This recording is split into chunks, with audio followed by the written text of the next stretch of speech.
తెల్లవారే వెలుగు రేఖలా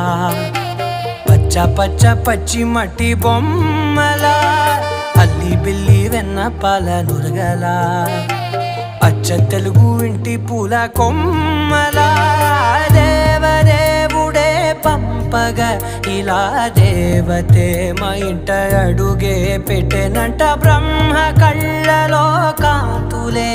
మా అమ్మలా మా కోసం మళ్ళీ లాలి పాడేనంట.